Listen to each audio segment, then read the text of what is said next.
je vous retrouve aujourd'hui pour une nouvelle vidéo. Je sais, ça fait super longtemps. J'ai plein de livres à vous présenter que je vous présenterai dans des futures vidéos parce que j'ai lu des pépites et je ne peux pas ne pas vous en parler. On va dire que j'avais un peu la flemme de continuer à faire des vidéos et du montage. Ok, c'est le montage qui bloque tout. Et faire du montage donc, alors que je sais qu'une partie d'entre vous ne regarderont pas du tout ces vidéos, enfin pas vous parce que vous les regardez là, mais je sais que enfin quand tu fais du montage pendant plusieurs heures et que ça te prend plusieurs heures pour tourner une vidéo, pour qu'au final il y ait 30 personnes qui la regardent, oui ça fout un peu les boules, mais en même temps je me dis j'ai envie de les mettre en avant et je sais que je parle beaucoup mieux face caméra, j'ai envie de dire, plutôt que sur Instagram. Donc ça va être un point lecture spécial graphique BD. Alors d'abord je vais vous présenter un roman graphique que j'ai pas sous la main.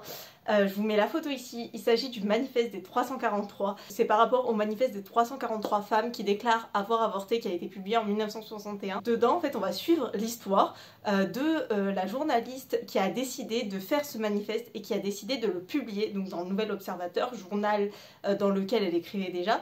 Et du coup on va suivre tout le processus, comment ça s'est fait, et on va voir en fait déjà le rapport à l'avortement à ce moment là. Je vous rappelle que l'avortement est légal en 1975, le rapport à la contraception, etc.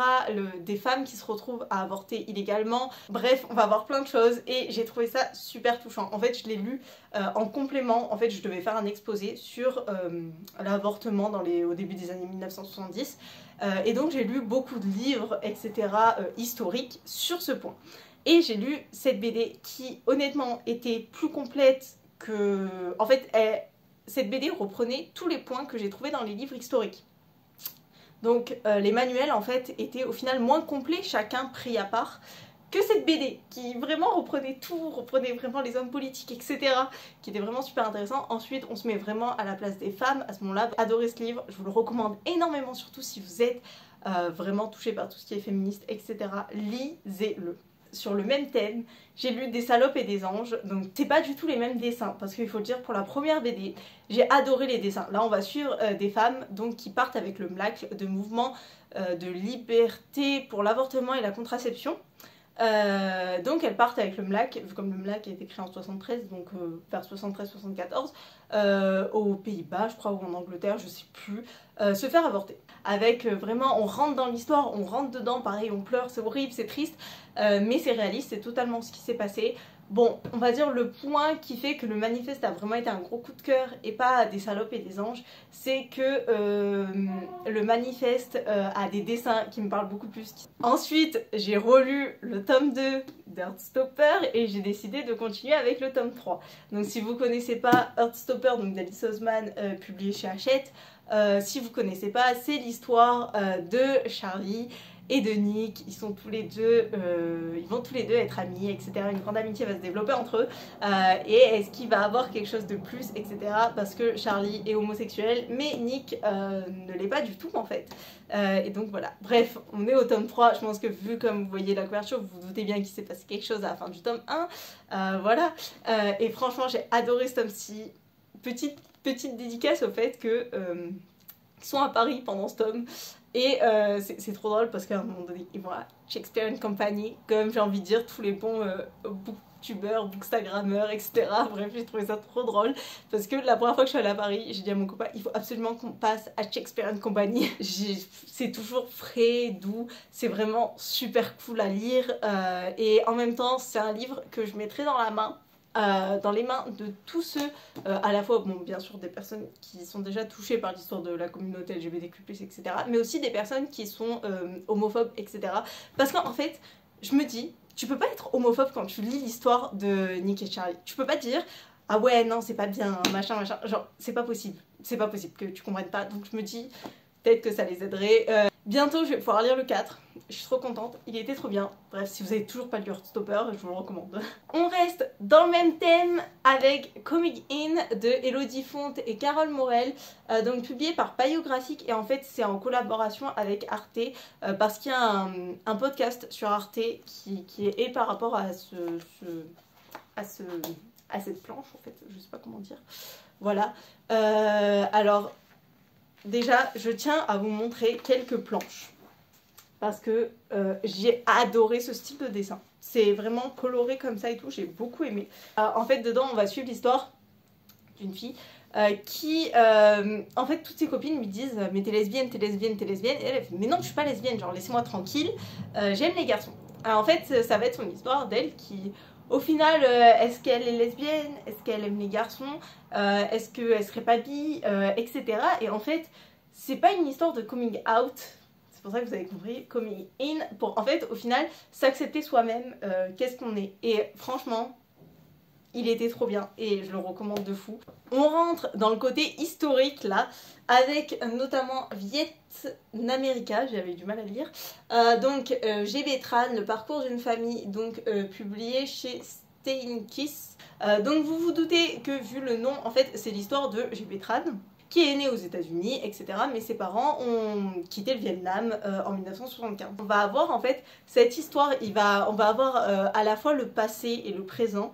Et j'ai vraiment trouvé ça intéressant parce que vu comme l'auteur, c'est son histoire qui raconte au final un peu, en fait on voit qu'il y a un côté, ouais non mais j'en veux pas de votre histoire, enfin je suis américain, moi je suis pas vietnamien en fait, arrêtez avec vos bêtises là, je suis né aux États-Unis et je suis américain. Et ça c'était vraiment déjà quelque chose qui changeait de l'ordinaire, je trouve, parce que quand on a ce genre de livre, souvent les gens ils sont très rattachés vraiment à leurs racines, ils veulent revenir, enfin c'est un peu comme le livre que j'avais lu l'autre fois, Les Trois Plaies d'Afrique, dont je vous ai pas parlé sur YouTube, mais sur Instagram, où dedans vraiment c'est des personnes qui veulent revenir à leurs racines, machin machin, limite, enfin ça fait 10 générations qui sont en France, mais je m'en bats les couilles des Français, je suis pas française, moi je suis africaine, frère... La dernière fois, c'était il y a 600 ans, s'il te plaît, donc voilà. Et là, c'est tout l'inverse, vraiment. On a le gamin qui est né aux États-Unis et qui a grandi en tant qu'américain. Et au bout d'un moment, il dit à ses parents c'est bon, j'en ai marre, moi je suis américain, genre voilà.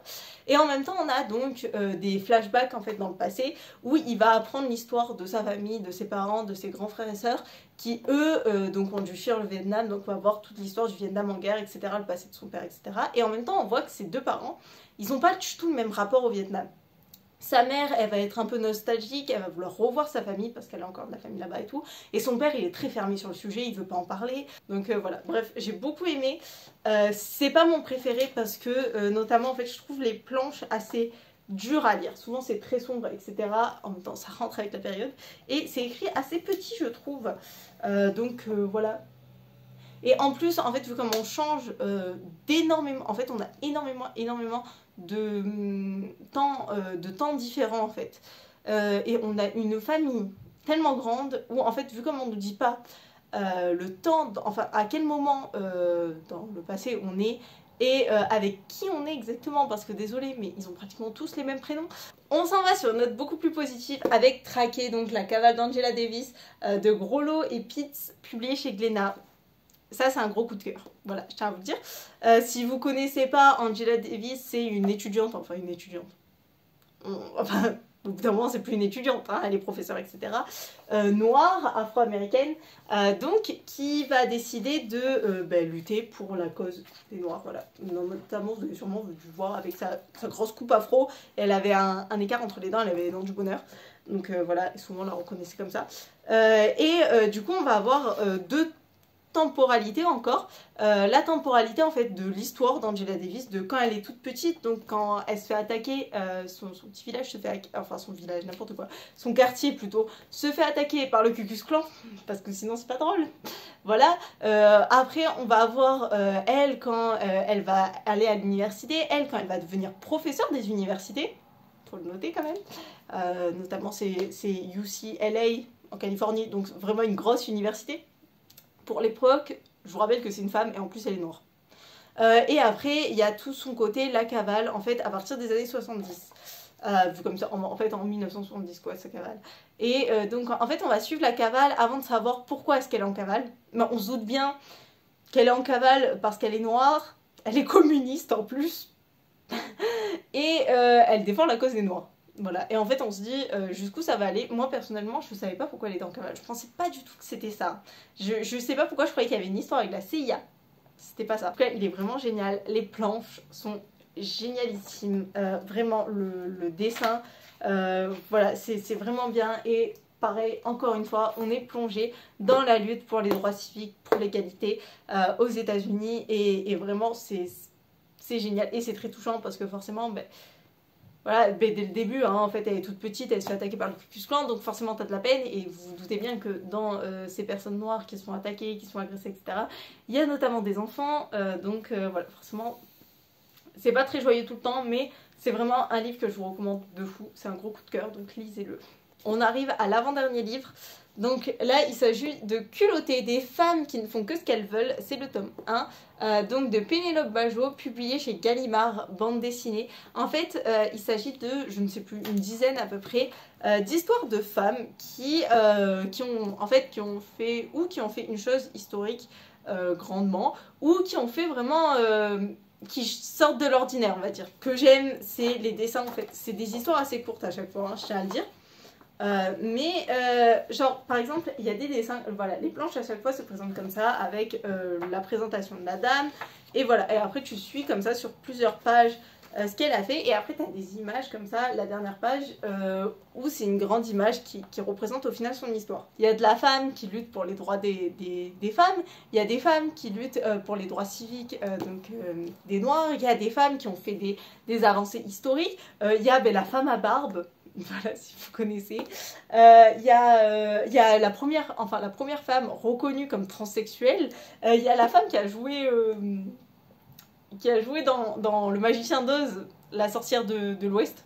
Voilà, bref. Et ouais, ça fait du bien d'avoir des femmes différentes qui sont là et vraiment... Enfin, c'est plein de femmes différentes qui ont changé quelque chose pour tout et n'importe quoi. Et c'est vraiment des sujets très différents, donc... c'est super. Et le dernier livre que j'ai à vous présenter, on ressort de l'historique pour rentrer dans un peu plus, je dirais, LGBTQ+, encore une fois, parce que vous allez voir. Il s'agit de Peau d'homme, donc de Hubert et Zanzim, publié chez Glénat BD. Alors, dans ce livre, on est à peu près au Moyen-Âge, hein, et en fait, on suit une femme qui doit se marier avec un homme. Elle le connaît pas, etc., donc c'est une femme de la noblesse, elle dit non mais je peux pas me marier avec lui, je le connais pas, etc.